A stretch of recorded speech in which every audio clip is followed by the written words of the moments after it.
Welcome back to this week's episode of the Dead Air Records podcast. My name is Jess. And I'm Mark. And we are the co-owners of Dead Air Records, an independent record shop based right here in Liverpool. We started this podcast because we wanted to talk about music and records and also shine a spotlight on some of the amazing musicians and artists that are here in this city. So this week, me and Jess have picked a year each that means a lot to us. So we're going to do a year in music from 1997 for me.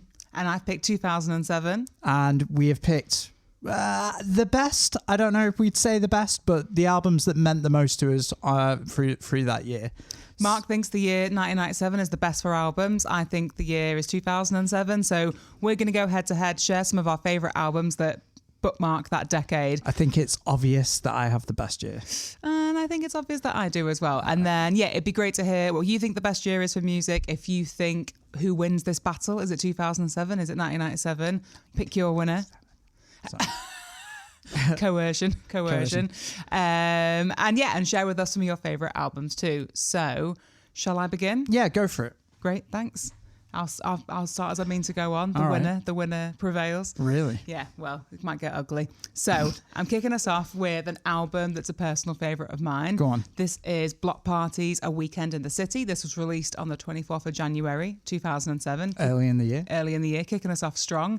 It was their second album, their follow-up to Silent Alarm, which just turned 20 years old, which now makes me feel really old. Wow. And this is actually the first press that we've got from our personal collection, and this was very, very, very special record for me. And also we've got the singles that came out from that album as well, and all these little gatefold sleeves. Fun fact about this is that artwork for all the singles and the album is the same photographer that did the famous Skyrise building for, not Skyrise, but the block of flats building for the Street's original Pirate Material. Right. So it really captures London at that point of time as well. For me, just every single track is incredible. It's one of my favourite albums of all time. Wow. Like, it's such a progression from Silent Alarm. Like, it's much more mature. There was more electronic. There was more synth. It was really political at the time as well. It was coming off the back of sort of the height of panic and fear that was kind of being ensued and placed in the newspapers post all the terrorist attacks that had happened earlier in the 2000s, and lots of the lyrics respond to that as well throughout the album, like the hunting for witches and stuff as a direct attack at like how media was like using fear to control people. Wow.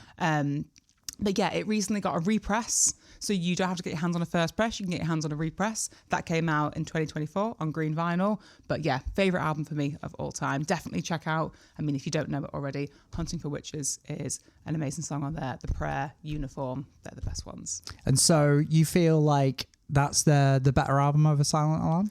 It's really hard. They go together so nicely. Silent Alarm's much more raw, much more indie. Came out in 2005. It just had that punch. And then this just feels like such a natural progression. But also they cite inspiration from like Björk and Radiohead as they went away to write this album. And you can really hear that in it as well. Okay, but yeah, cool. It's great. Silent Alarm gets lots of praise, but I think A Weekend in the City needs to be up there as well. Nice. Okay, well, I see your Bloc Party, right? 20th of January 1997. Daft Punk, Homework. Oh, okay. Yeah. That is a strong rebuttal to this debate. Yeah. So, early in that year, I remember seeing Defunk, the video for Defunk. If anyone hasn't seen that, it's the one with the dog walking down the street with a hi-fi in New York. Hell of a video. You know, when I reminisce on 97 or around that period of time, we are really talking about the Britpop era, and it was great to see sort of electronic music really just breaking into the mainstream. So many great tracks on that album. Daft Punk's debut. I mean, it's really hard to sort of deny its importance going forward. And in the shop as well, it's one of the most popular records we get in. So yeah, I'm sorry, Bloc Party's taking a hit to Homework. It's got to be done. Yeah. I don't know. It's hard. It's hard not to, admit that may have won the point, but I don't know. I've got something else up my sleeve. Go on, what have you got next? Well, maybe not in this round, but I'm bringing to the table the 29th of January 2007's release, the Klaxons. Oh, let's go. Myths of the Near Future. All right. Okay. To be fair, Klaxons at the time, right, they get a bad rap now. But I don't think they get a bad rap. I think so. The Klaxons, for anyone that doesn't know, they also, first of all, they won the Mercury Prize for this album, which I think a lot of people forget. And I think they were a blessing and a curse for them as they got this label attached to them of new rave. Yeah. And then that got absolutely saturated in every sense of like commercialism. That's commercialization. Thank you. That's the word I was looking for. But when you go back and listen to that album, it's great. It's really heavy. Yeah. It's so good. And from the 11 songs that are on that album, 5 became singles. Absolutely rinsed it, especially after the Mercury worldwide tour. And yeah, it's great. It's great. Got 2 other singles here, which I ran off to HMV probably to buy when I was 17. Wow. Golden Scans. Banging tune. Magic, Gravity's Rainbow, It's Not Over. Yeah. As Above, So Below. They're all amazing. Let me flip those around there. But yeah, so following the theme of electronic music, I'm raising the Klaxons. I don't think people will probably give me the point, but if you are a similar age to me and you were around in 2007 and you were part of this album moment, then I think you'll agree. Actually, Jess was a part of that album moment. In fact, I'm going to share some pictures with the team from that period of time. We don't need to see that. You definitely looked very new rave. No I've one got needs to be honest. to see that. No one needs to see that. It's a beautiful thing. And also, I'll just say on the Mercury, who else was up for that year? They actually beat Amy Winehouse's Back to Black to win that prize. Really? Yeah. No way. So yeah, quite a year. Looking back on it, bit of a mad one, but yeah, they won the prize. They were doing something different, and I respect that, and I really loved it at the time. Nice. Okay, well, I'm going completely opposite to the Klaxons' new rave era. 3rd of March, 1997, The Boatman's Call by Nick Cave and the Bad Seeds. Yeah, you couldn't really get more opposite than that, I know. You? So although there might be a song about some sort of starship boat on here that maybe is a weird segue. That is a really weird segue. Impossible. Look, so I'd heard... The first time I heard Nick Cave was Where the Wild Roses Grow, which was on the Murder Ballads album, which is the one prior to this one. And I remember buying that album and just being like haunted by it and just being like, oh, this is crazy, right? And then you buy this record and it's complete polar opposite. It's basically just a Nick Cave record on his own with some minor added instrumentation.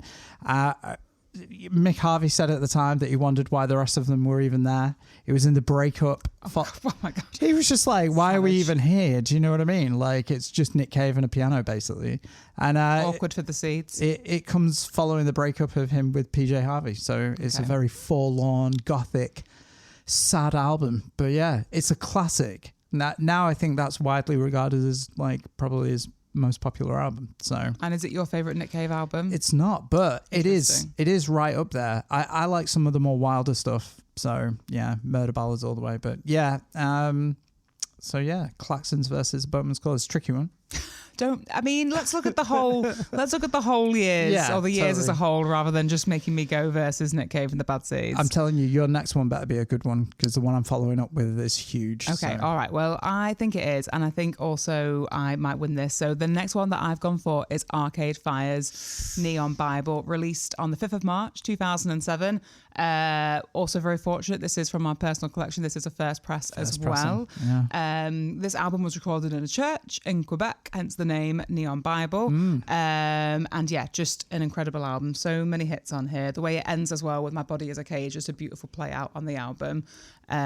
This is an album that I've always loved. I remember when we first met each other, you weren't really into Arcade Fire. And then they've become like one of my favourite bands. Yeah, and I do hold it against you because for years you sort of skitted me for liking them, and then ever recently you're suddenly now mad into Arcade Fire over the last 5 years. It's really embarrassing, yeah. It's one of those situations and you had to admit you were wrong. Yeah. Which is great, and I like to remind you of a lot of the time. But yeah, this is... I'm only joking. Oh, yeah.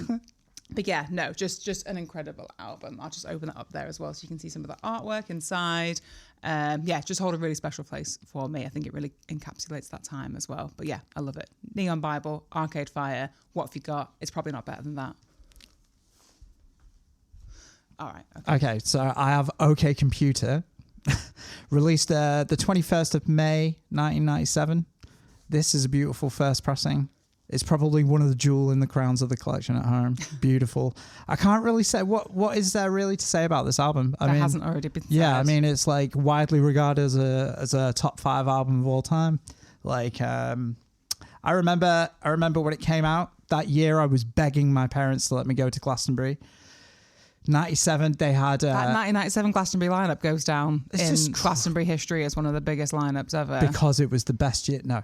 So I think, Smashing Pumpkins were there, like Radiohead. I remember I was begging them to take me and they wouldn't let me go.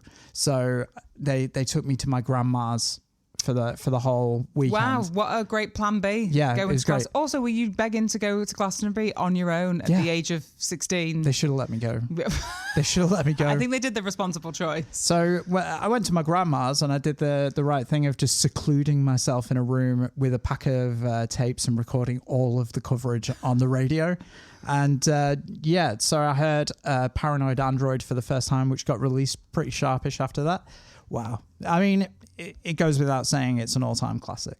Nice. Were you doing your little microphone ad-libs in between the tracks if you were recording it off the radio? Yeah, that's exactly right. Yeah, excellent. I'd love to. Hopefully we can find those tapes in no, yeah. They might still exist. Maybe somewhere. Amazing. I don't have this one physically on me at the moment, which is a crime, but my next album that I've selected. So in March 2007, LCD Soundsystem dropped Sound of Silver. Oh my God. An incredible album. It was their second album, follow-up to their self-titled release in 2005.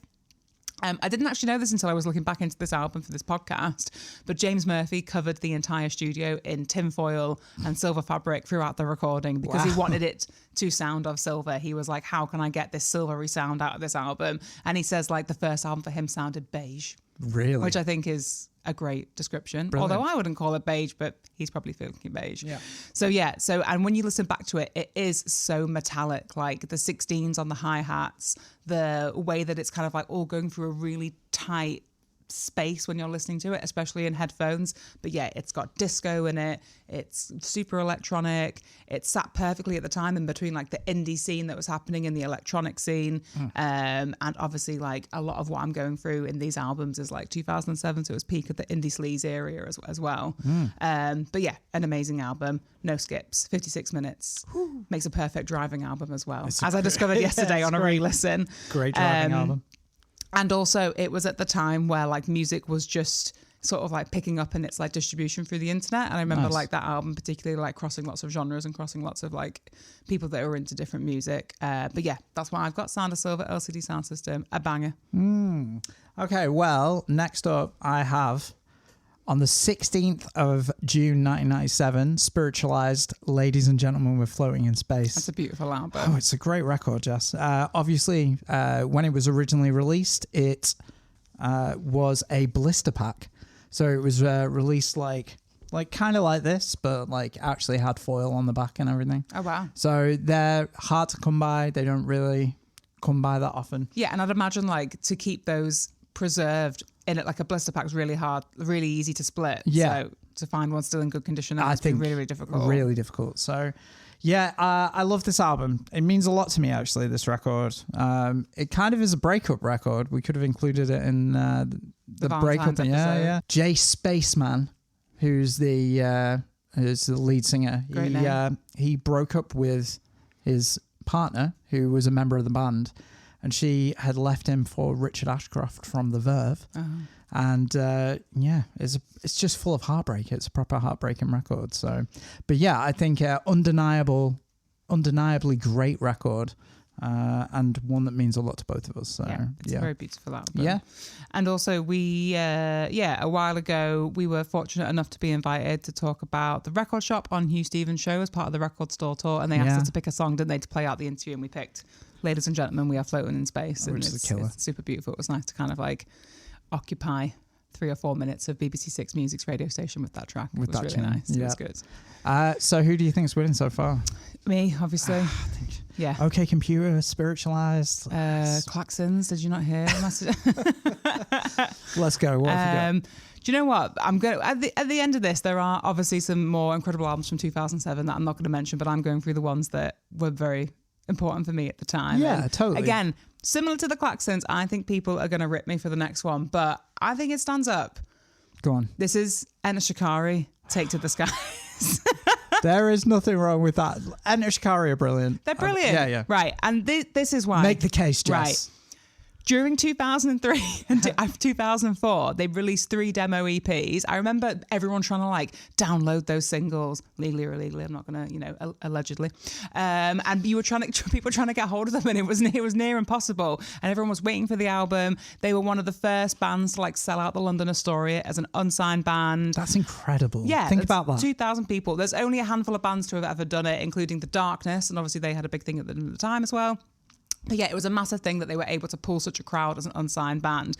And then they played like 500 shows in the space of 2006 and 2007. That is like... Just in the... I don't know, but yeah, they played 500 shows. Yeah. Just think about that over the space of like, 700 and something days. That's crazy. Yeah. And fully independent. Yeah. Weren't signed, played that many shows, toured the shit out of the music that they had, and then went away and released the album, and then they released it on their own record label as well. Look, I say what you want about Enter Shikari. They are workhorses, and they've been really consistent with their albums. And independent at every level at the beginning. To have like the forefront to be like, this is what we're going to do. We're going to do it on our terms. We're going to release the album on our own label. We're going to tour everything. And yeah, I don't have the album, sadly, but I do have this Picture Disc single from it as well, which if you've listened to the previous episodes of the podcast, and I used to stick records on my wall with blue tack. We did manage to clean this one up, which is nice. So this has got Anything Can Happen in the Next Half an Hour on it. I love that song. And Kicking Back on the Surface of Your Cheek. Where did you get that? Probably again raiding the single section in Preston's HMV in 2007.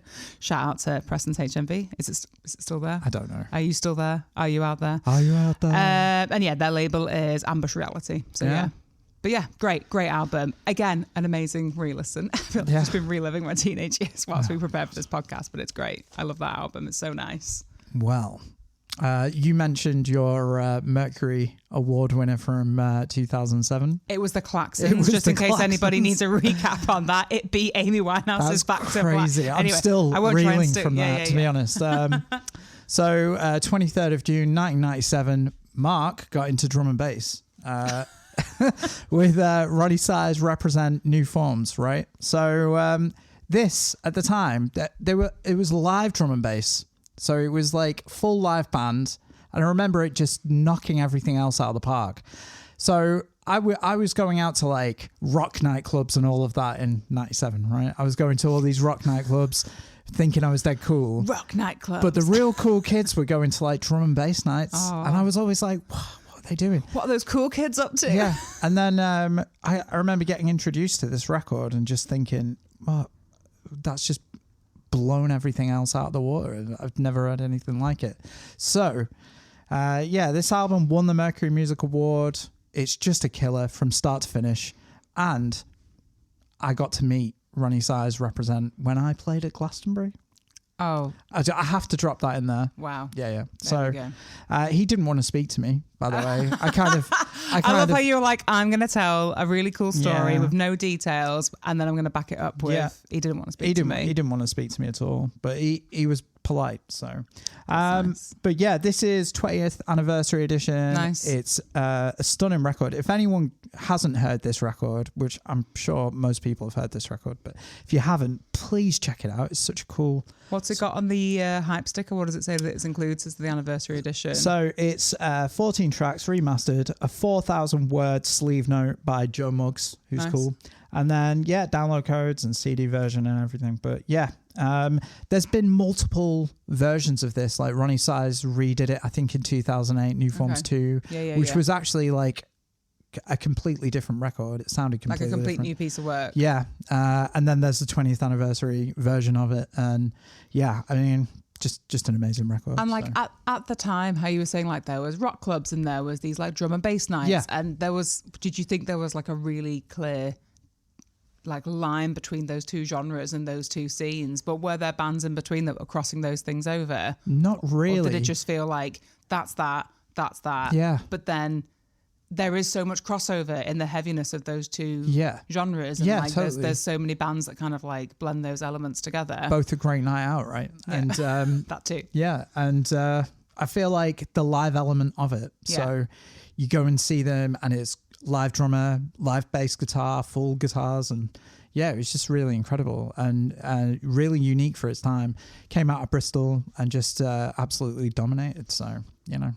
Great. What have you got? So I've got, again, sadly not with me, and this is actually, I suppose, a gap in our record collection that I need to fill. But it's great because this has helped me build my shopping list and my Discogs want list, which is great. Next up, April 2007, Arctic Monkeys released Favourite Worst Nightmare. Oh, you love this. I love this. And it's their follow-up to their first album, so this is the second album. I think it's the Arctic Monkeys' strongest album, and I'm prepared to die on that hill. Make the case. I don't know, just I like it. Yeah. That's not a strong case. There's no skips. The pace of the album doesn't let up. It's the perfect follow-up to the first album in terms of maturity and refinement. There's no notes. It's a perfect album. You've got Brian Storm, Teddy Picker, Fluorescent Adolescent, The House is a Circus, 505, and If You're There, Beware. If You Are There, Beware. Anyway, great. Yeah. Great album. Everybody loves the first one. I feel like the two most popular albums in the shop for Arctic Monkeys are the debut album and then AM. Yeah. And I feel like it definitely depends on like what point you come into Arctic Monkeys' career, depending on like where you are in terms of like age and everything like that. I think that's the same for Radiohead as well, which we'll get onto. For me, I think a lot of the time, because you've got those two really big entry points, or I kind of see them in canon. You have the first three albums, then you have like AM and the next few albums, and then you have like The Car and Tranquility Base, which is like a totally different sound for the band as well. But I sometimes think that Favourite Worst Nightmare gets a little bit left behind potentially as the second album, but it's a killer. Yeah. It's so good. I don't mean to say anything else. People already know because I've won this round. What have you got next? So, well, next up I have a classic. The Crab. Yeah, the Crab. 30th of June, 1997, the Prodigy released Fat of the Land. This was the first gig I ever went to, was in the November of that year. So I love how you were like, I want to go to Glastonbury in June. Which you hadn't been to a gig yet, but then you went to your first gig. My for the first Prodigy. gig. Also, that's a very cool first gig to have in your repertoire. I feel like my first gig was Steps. Or like Destiny's Child. So it was actually the first gig that I ever went to. A week later, I went to Ocean Colour Scene. So I'm glad it was.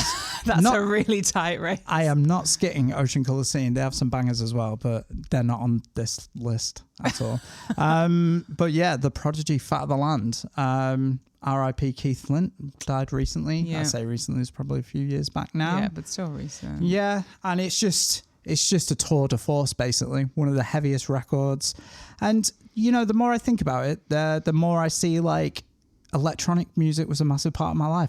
I always thought, like, it was more band-orientated, but, Ronnie Size represent the Prodigy Fat of the Land. But I guess, like, going back to what we were saying about Ronnie Size, like, I feel like the Prodigy, like, although incredibly electronic, like, is a band, has live drums, has like, and again, they were bridging the divide between those two audiences that were into heavy music, just different genres. Yeah, for sure. I mean, they were like a punk band. Yeah. You look at the imagery, and you look at like the live shows. Again, live drums, live guitar and bass and stuff, and the music videos, all that kind of like artistic subversion that like punk did and stuff like that. Should we talk about the music video for Smack My Bitch Up? One of the best music videos of all time. So when I was at the show, they aired that for the first time, and I was in the crowd, and I realized no one was watching the stage anymore. Everyone was watching the screens. And for those who don't know, it depicts the worst night out you've ever seen, from a first person perspective. This person going out there, like beating people up, doing drugs, smashing pubs up, and just being an absolute menace. Just getting worse and worse throughout the video. Yeah, and then the big reveal at the end is, of course, it was a female, which a lot of people, was very subversive at the time, So yeah, I just I think that's going to be a hard one for you to beat. This is a lovely first pressing, by the way. Again, we're just showing off now, but yeah. We didn't mean to. Yeah, it just happened. It's just nice. I guess when you have a very like special part, if you're a record collector and you have that sort of special part in your life, you do try to like get more rarer pressings and first pressings as you go on, but in no way like it's only if you've got the means to, or if you can like find them. We've been like fortunate to like do swaps with people and like people like kind of like come into the shop with things, but yeah, it's nice. And this has been like a collection over time as well. Yeah, it's taken ages, but yeah. And it's nice that like so many of these albums, I think most of what we're talking about has had a repress at some point as well, and like represses always sound incredible. Sometimes they get like the remaster treatment as well. So yeah, there's no hierarchy here. Absolutely not. No. But yeah, just happens to be a first press. Not showing enough. Right. What have you got? Amazing. So, let me just move my neon Bible to one side. Next up, I have got, and again, just love revisiting this album in preparation for this. This is Battle's album Mirrored. Oh my God, yeah. Yeah, do you remember this? It's one of the greatest. I love that record. So good, so good. So it was their debut album, released on Warp. Super technical, very intricate, like math rock, just like a really good example of that genre. Atlas was the lead single. The image that you have on the front here is a photograph that they took as part of the Atlas music video as well. Right. So I don't know if you've seen it or if you don't remember or if you have seen it before. There's like a mirrored box that's all lit and then it rotates in the video, and it just kind of got this very like builds into kind of the mathematical and the intricate and the complex aspect of it. Again, the drums are insane. The intricacy of it is insane. I love this album so much. Yeah, and on a re-listen, I was like, oh, this is what has paved the way for like Black Midi and Geordie Greep, which has been one of the biggest albums of recent in the shop as well. Yeah, big time. And then I was trying to look back to be like, surely at some point like Battles and Black Midi must have played together. And what I did find, although I didn't find like a proper gig, is they had an amazing Boiler Room set. Oh, really? Which is like on YouTube. So yeah, if you're into Battles or if you're into Black Midi or like vice versa and you haven't checked out the other band, go and check out that Boiler Room set. It's really, really great. Really nice setup as well. But yeah, super intricate, really complex. It was the last time Tionde Braxton was in the band. So it was the last time really they had vocals on their album.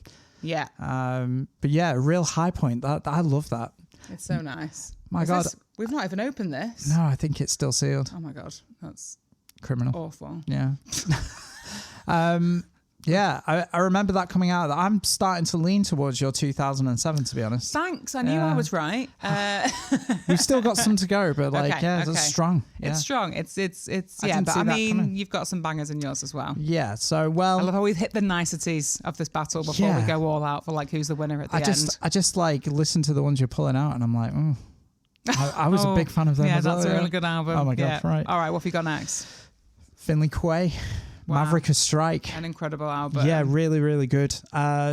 The only good album Finley Quaye's done. I think I'm being honest. But the thing is, like, it is just a stunner from start to finish. You can put this record on at any time and it's a hype album, it's a chill out album, it's everything.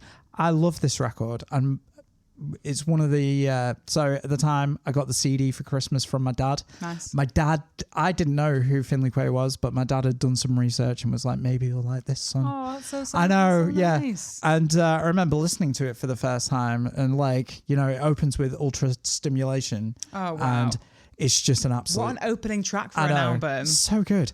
And it stood the test of time, and I keep going back to it all the time, and I just love it.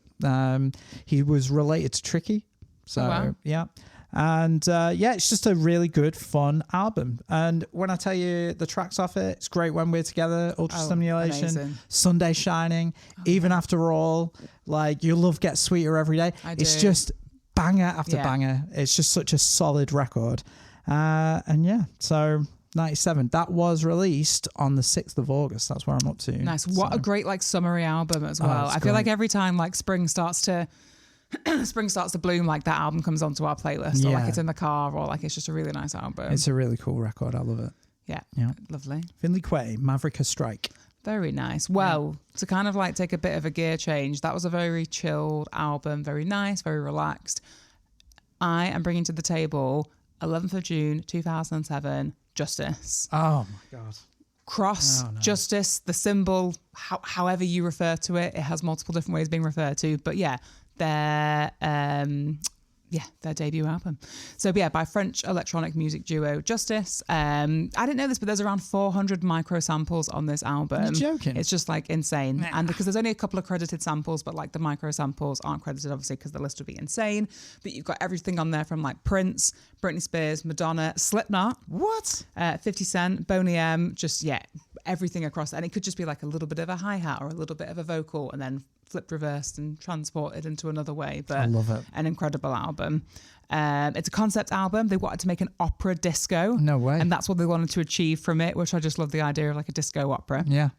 And then the cover art, which we'll pop a little image up here so you can see it, but it's a homage to T-Rex's album Electric Warrior. No way. Yeah, so you know how like on the front of it you have Mark Bolan with the sort of golden, sort of pixelated, like dusty like outline of him. That's what they wanted to do with the cross on the front of the Justice album. Now that you say it, I can really see it. Yeah. So yeah, maybe we'll do a side by side. Yeah. And yeah, it still goes down as one of the landmark albums of electronic music. Like it gets referenced so many times. And like the music videos at the time, there's also lots of controversy around that and how they were sharing those music videos. One got banned in particular and then was like shared on like alternative ways of watching that. But yeah, an incredible album. And again, I feel like much like you on reflection with this, I've always been like, I was just into like indie music and stuff like that, but there's so many electronic albums in here that I had forgotten about, or again was like crossing the divide between indie and electronic that I still hold in like super high regard and has influenced my music taste now as well. I love it. That's such a great record. Again, I'm like, oh my God, yeah. It's just one after another. Like kaboom, Justice. What have you got? Okay, so bear with me. I'm going to talk about Buena Vista Social Club. Oh, it's a beautiful album. It's coming out on the 16th of September, 97. Beautiful. So Ry Cooder went to Cuba, discovered these amazing musicians, saw them, playing in certain small venues and was enamored by them to the point where a whole documentary was made. And they ended up playing at the Carnegie Hall in New York. It's a lovely story. And that's a beautiful follow-up album as well. Like, if you have heard this one, then you can also get the Carnegie Hall. Or Carnegie Hall. Carnegie Hall. Oh, God. Embarrassing. No, it's fine. You can also get the live album at Carnegie Hall as well, which is really nice. Stunning. This has been on my playlist forever. It's just one of those albums, isn't it? Like, you can put it on again, day or night, listen to it. It's chill. It's really popular in the shop as well, isn't it? I think it's just one of those classic albums again. Like, so, 97, it's just knocking it out of the park as far as I'm concerned. Are you back to thinking that you're winning at this point? I don't know. It's a tricky one. It's dubious at the moment. But I think it's pretty... We're pretty evenly split. I don't know. Maybe we're being too diplomatic. Do you have anything that can beat Buena Vista Social Club? Ooh, okay. So next, we're back down to 2 albums each, right? So my penultimate one is Oracular Spectacular. And so if there is one album that can sum up this year, it's probably this. Yeah. Time to Pretend. It's the anthem. It's the anthem we all know. I'm struggling. You know the music video. Yeah. We all know it really well. So it's a synthy bop. I think it's like... A synthy bop? A synthy bop is how I would describe it. Nice. And you think it's like all like, oh, it's really happy and it's synthy. Have you ever really thought about the lyrics on this album? It's an absolute existential crisis of like identity, growing up, having like a nostalgia for a past that you've not experienced yet. Yeah. It's amazing. And then it's not just Time to Pretend. You've got Kids. You've got Electric Feel. Oh, my God. And just, it's like just amazing.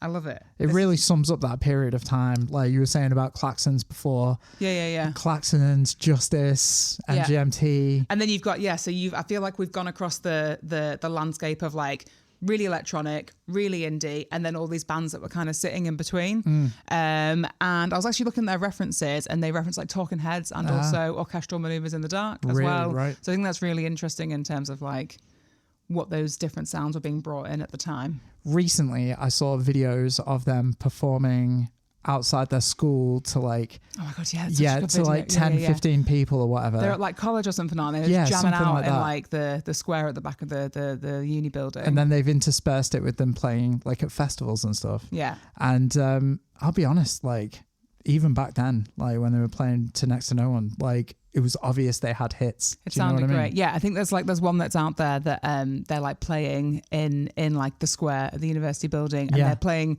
Time to Pretend. It's crazy. And like everyone's like, oh, they didn't know that they'd just written the song classic, yeah. that was going to define a generation.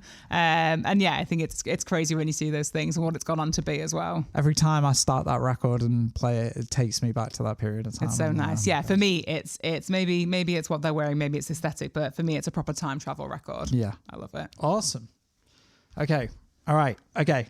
Just a couple left now. Okay, you're on the penultimate one, right? Okay. So the 22nd of September, 97, Björk, Homogenic. What an album. I mean, Björk's best record? I mean, Is that what you're saying? I don't know, right? I'm a mad Björk fan. I love Vespertine, but I think this is probably, right up there. Very artistic album, was super ahead of its time.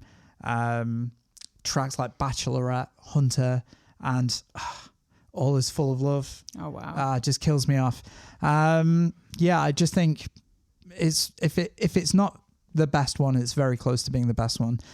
So it follows up Post, which was perfect apart from I'm really not a fan of It's So So Quiet. It's all right. But it has its place and it needs to be what it needs to be. Feels like it's crowbarred into the record. Okay. But yeah, this felt like a more consistent artistic piece. I feel like it's Björk's. Yeah, I think it could be her best record. Wow. Yeah. Wow. So yeah, I think that's going to take some beating. Okay. Yeah. Nice. We've made it. Final one. This is my final choice. Let's go. I am going with the 10th of October 2007, brought in a new release from Radiohead. This is In Rainbows, Oh my gosh. which probably everybody knows already. Don't know why I'm introducing it like it's a brand new album. Coming to you soon, In Rainbows. Yeah. I remember at the time you could pay what you want or paid what you felt was right for the album. You could digitally download it. Yeah. Did you pay for this album? Paid nothing. Wow. Okay. Well, Savage. aren't you awful? Yeah. I remember paying £5 for this. Not this record, obviously, but No. the digital download. But yeah, for me, Radiohead's one of those bands that everyone has like a very personal relationship with too. And this was my entry point into Radiohead in terms of like anticipation for a release, knowing that it was coming out. I had a couple of like albums from like OK Computer and Kid A and things from the previous that I'd like loved. But yeah, In Rainbows for me was the big entry point in terms of like being around for that moment. And also I remember watching like a really dodgy live stream from maybe it was Coco or somewhere in London at the time where they were live streaming the album that you could listen to, and it was like super crunchy because it was 2007 and we were trying to stream things. But yeah, Radiohead had always been at the forefront of trying to like distribute music in a different way. But yeah, as soon as it starts, that like glitchy drum beat track, the 15 step on the first track is amazing. And yeah, I love it. It's great. It's one of my favorite albums of all time. Now we fought it out in the battle. We'll move on. Next up, we've got Across the Counter, where we share some of our favourite things that have come into the shop recently. That could be first presses, that could be rare records. Mark's going to kick us off with this one this week. What have you got? So I have got the band Cahoots. This is their fourth album. That's a really nice box set. Special edition box set. It's kind of got this tapestry front cover. Nice. Why have you picked this? So I brought this up because Garth Hudson recently passed away. He was the final member of the band. So sad times, but it's important to, remember the legacy. Yeah. So the band were given the name The Band because they were Bob Dylan's backing band. And they went solo and released a number of records, classics, absolute classics. Pure Americana, And so this is album 4. It has CDs, it has Blu-rays, it has LPs, and it has a lovely art book inside. Ooh, let's have a look. I'll get it out a second. Do you want to hold that lid? Yeah. Thank you. So it's a 50th anniversary super deluxe edition. Yeah. Newly remixed and remastered in high resolution surround sound. And yeah, it's just got this absolute lovely booklet that shows the history of the recording and just loads of cool things. Yeah. Loads of cool bits and bats. There's like gig posters in there, Yeah. nice photographs of the band. Oh man, it does. It's a very solemn affair, given what's happened recently. Garth was the first. He was the eldest member of the band, and he was the last to pass away. Oh wow! And Robbie Robertson passed away a couple of years back, and this year Garth has gone, and it's just really important to remember their contribution to music. A lot of people kind of overlook them, the importance, but they really shaped that generation. And music from the Big Pink, the band self-titled album, all classics. This has got a lovely track called When I Paint My Masterpiece. I just love that record. This is what I'm bringing to the table this week. Just a lovely commemorative box set. Yeah, that's really nice. Perfect for a collector that's into that. Yeah. Nice. Cool. Great. Shall I pass this lid back to you? Give it to me. Okay, what Get that nice, safely sealed back up. So this week, very different to your Across the Counter, but I am bringing to the table Too Many DJs. Oh. As heard on radio, Soul Wax Part 2. Let's go. So Too Many DJs, aka David and Stephen, also members of Soul Wax. Yeah. Which I feel is quite apt for this episode, seeing as I've talked about Justice and I've talked about Klaxons and LCD Soundsystem as well. Like, it's a very obviously similar vibe to when that was going on. Nice. Lots of throwbacks. So this album was first released in 2002. It was actually named the best popular music album by the New York Times that year. So Soul Wax, king of the mashups. You've got things on here like Peaches, Velvet Underground, Felix the House Cat, The Stooges, Salt and Pepper, Garbage, Destiny's Child, Roix Up, The Cramps, loads of amazing mashups and mixes, and they just all seamlessly blend into each other as well, which is really, really cool. This copy of the album was released in 2012, so 10 years after the album's initial release, and that was for Record Store Day. Oh wow! A really early version of Record Store Day, only about 5 years into the national annual campaign. Nice. Only 2,000 were pressed worldwide, and only 500 were for the UK. Nice. So it's actually quite rare to come across. So only 500 here. This is one of the UK ones. Also on the records themselves, they came with these silver labels. Show those off as well, which are very nice. Very like cool. Metallic silver labels. And also what's quite interesting is there is a big Soul Wax Too Many DJs song, like remix of Kylie Minogue's Can't Get You Out of My Head. Oh, wow. Which, although is on the inside on the track listing here as -1, and the track listing isn't on the album. Oh, wow. Which I always love when there's a little typo or something like that. It kind of helps you identify when the album's from as well. For sure. But that's not on the mix, but there's loads and loads of bangers on there. It's great. It's nice to see. It's one of those as well, which is like when Record Store Day brings things out that you wouldn't be able to get your hands on otherwise, and the fact that this is from 2012 as well, which was not a big year for pressing records.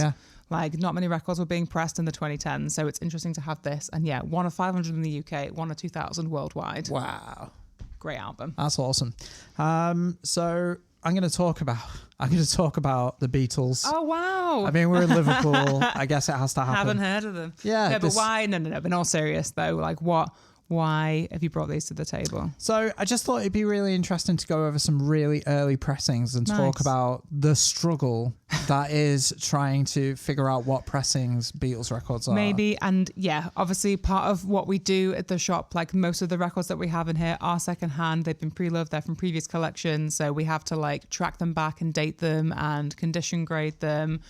The Beatles are the most difficult records to trace back. So I think some context would help. Needed. Please do. Yeah. So really at the time these records are getting pressed, the labels are really developing at the same speed as the bands, and the pressing plants are also developing at the same speed as the bands. Like prior to this, I mean, there were big bands that were out, but nothing at the scale of the Beatles. And so loads of different pressing plants, loads of different labels, and it becomes an absolute nightmare as a record shop owner to really nail down what pressing is which. It can be as simple as the font spacing on the labels, or the different types of fonts, or it can be tiny small details on the back of the albums. Like for instance, this is a first press of the Beatles, Abbey Road, but a lot of people will know that the Apple is usually offset on the first pressing, but this is the revised cover of the first pressing. Which means it's not the first pressing. Not it's a later edition of a first pressing, but it's still classed as... do you see what I mean? It gets very tricky. But then some people want the very first pressing, so they will want the offset Apple versus the people that want the inline Apple. And so I'll do my best to explain what these are. So this is, as I said, first pressing, revised cover, a second pressing of Rubber Soul. Nice. Sounds absolutely incredible. This is a US. Oh, wow. I've never seen that alternative cover. Yeah, alternative cover for Help, which is incredible. And this is the original first pressing. Will you hold the original and the alternative up together? Yeah. So that's the two, one in US and one in the UK. Nice. This is a mono first press in stunning condition. And flip back sleeve. It does actually have the previous owner's name written on there. Oh, I do like that when people have, when people used to kind of like take records around to their friends' houses and play them. There's always like someone's name on there. It's got a little story to it. Cheers, Margaret. And we also have like this lovely 7-inch version of Magical Mystery Tour. Oh, I do love this. Yeah, it's just absolute stunner. With like all these. You've got a little story in there and some images. Just great. Nice little cartoon. And then, the 7 inches are in the back and the front covers, aren't they? Yeah. So just here and here. And it's one of those. They're notoriously difficult to pin down. So to put it in context, I will usually process about 50 records in a day in the shop on a good day. If I'm doing Beatles records, I tend to set Beatles records to a full day working on them, and I'll probably get about 6 of them out in that time. So it takes 10 times as long to track down a Beatles record, give or take, than a normal one. And you can't get it wrong, because if you get it wrong and then you ship it out to somebody, then you're in trouble. Yeah. And also people are after particular pressing. So it's like meeting the expectations of that as well. Yeah. Yeah, you really have to be in the right headspace to start looking at the Beatles ones. Yeah. So anyway, just wanted to touch base on some lovely Beatles early pressings. Nice piece of history and history to the city as well. Yeah. Lovely. For sure. Okay, so we've talked about the Beatles. Now let's talk about some Liverpool bands we're listening to at the moment or have shared their gig details with us, or some new music that they've dropped. We always like to share like what we've been listening to, and obviously like share all the amazing things that are happening in Liverpool and all the bands that are creating music here. So kick us off, Mark. Who are you sharing first? So I'm going to speak about a friend of the shop in Zanzu. He's a songwriter, multi-instrumentalist, born in Washington, D.C., but moved to Senegal in 2008, where he grew up. Nzanzu is an incredible artist, and I loved his album that was released in 2021 called Misconceptions. He has just released a new single called Dumbass. It's well worth checking out. And I just feel like it's alt hip-hop, but also with guitars and synths. And I just feel like there's a lot to come from this artist, and the city, I feel, is very lucky to have him. So.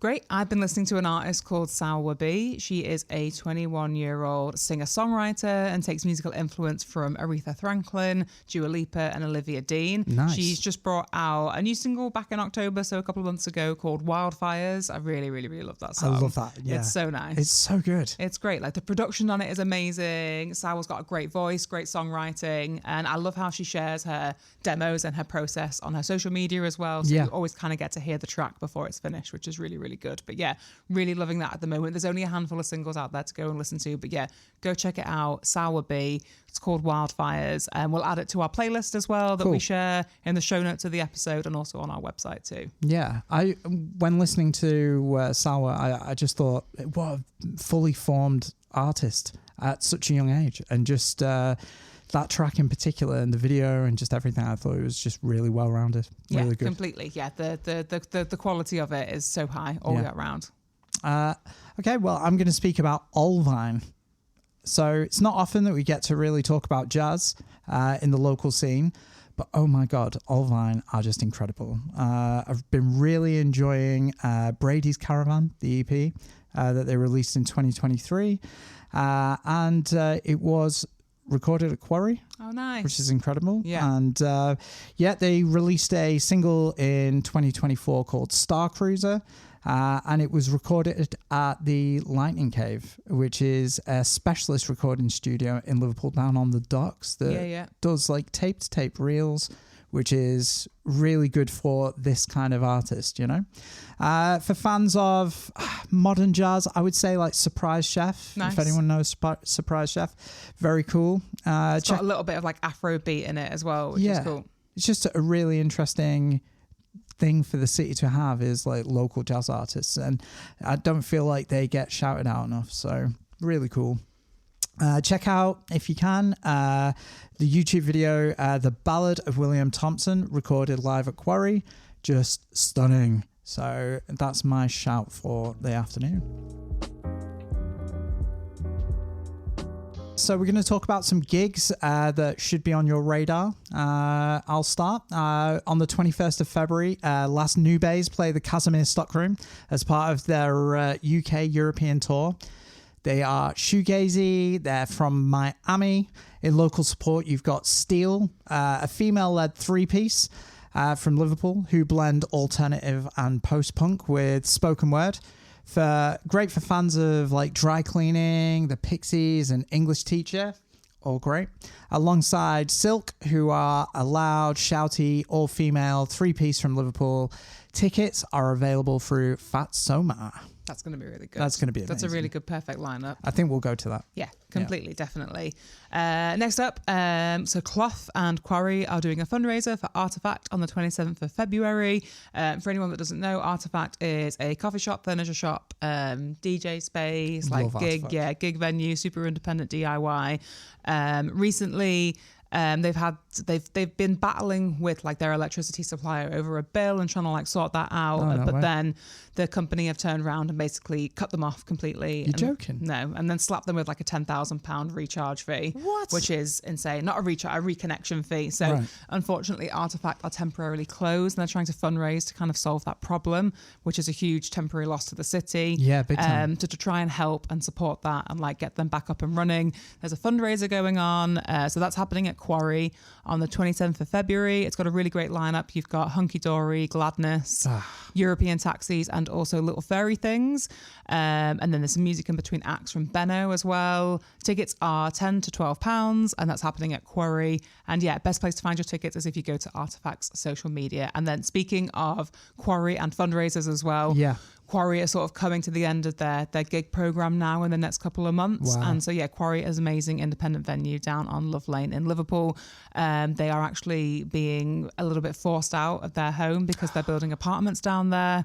It's really shit, to be honest, to see. But they are moving to a new venue in 2025, which is exciting for the city. We need to have Quaye as part of the city and more independent venues. So they are also still fundraising. So, yeah, go check them out and go, chuck them a £5 or chuck them a cost of a coffee or something just to be able to like keep them in the city and keep them going. Awesome. But yeah, 27th of February, go check it out. Go support 2 independent venues. Cool. Well, the next one I'm going to talk about is actually a bit down the line. It's the 26th of April. But the band are amazing. Motel Sundown are an Americana 60s, 70s soft rock band, and they are playing the Philharmonic Music Rooms. It's going to be incredible. Expect the harmonies of the Mamas and Papas, Crosby, Stills, Nash and Young, James Taylor, Joni Mitchell. You get the vibe, right? So in 2 shows, they're doing a matinee. And they're doing an evening, which is really cool, with special guests and friends. The poster is a lovely drawing of Joni Mitchell's house by one of the band members' mothers. Oh, yeah, I've seen that. It's like a little watercolour drawing. It's so adorable. Nice. Also, more matinee shows, please. Please. With seats. Oh, yeah. So, yeah. If the albums didn't give away our age enough, asking for a matinee show with seats really does. It really does. So, yeah, head to the Liverpool Philharmonic's website to buy tickets. And please check out Motel Sundown on social media. Great. Awesome. That's everything for this week's episode. We hope you enjoyed taking a trip down memory lane with us and checking out some albums from 1997 and 2007. Please let us know who won so we can settle that battle and stop having the age-old debate in the shop and with each other. And let us know your favourite albums too. Tune in next week. We will be talking about albums that have been on heavy rotation in the shop. We'll be talking more about some records that are dead special that have come into the shop. And, of course, we'll be shining shining a light on local bands and gigs. So until next week, thank you and take care. Thanks. Goodbye.